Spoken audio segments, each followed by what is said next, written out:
So I was given a bin of scrap yarn, and I figured I would show you guys a better way of storing your scrap yarn to keep it from unraveling.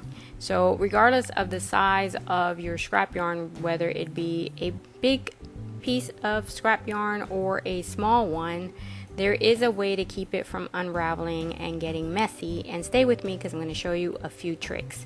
So the first thing I'm going to do is with 2 fingers, I'm going to wrap that yarn around, create a little ball, and make sure that as I wrap the yarn around this little ball, that I keep the yarn nice and tight, and that's very important.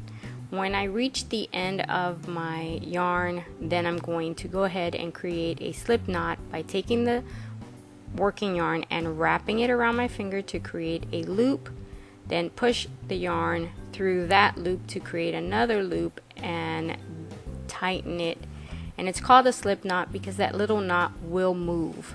So then I get a locking stitch marker, and I'm going to hook that loop to the stitch marker and tighten it, and then take it and attach it to one of the wraps.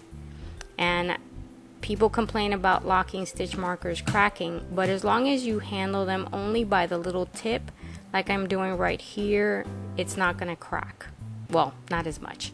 Then you're going to take the other end and you're going to basically fold it in to the wrapped yarn, and that's going to keep it from moving around, and then just put it in the storage.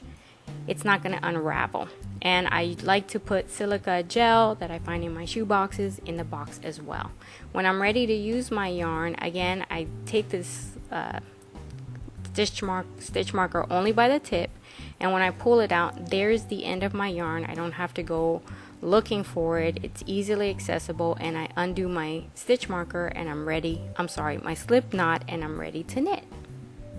And if I want to label them next time, I just get some construction paper and I cut out a little square, and try to use a construction paper so that it stays well, and then I'll just write the information that I have available. I find it really a good idea to have the maker, the weight, and the color. And if I know how much yarn I have left, then I'll put it in the other side. I punch a little hole in it, and then I attach it to the stitch marker. I do a slip knot again, and then I'm going to attach that just like before on the stitch marker, and I'm going to attach the stitch marker to the wraps around the yarn, and I make sure it's really, really tight. Now in this case, I didn't have the label, and so that's why I did this, because I did know the information. But if you do have the label, you can always attach the label the same way I attached my little construction paper. Alright guys, well, I hope this information was good for you. See, my scrap yarn is nice and neat and ready to be used. I really like this idea, and I hope you did too. Thanks for watching the video. Don't forget to like, comment, and subscribe. Until next time, bye.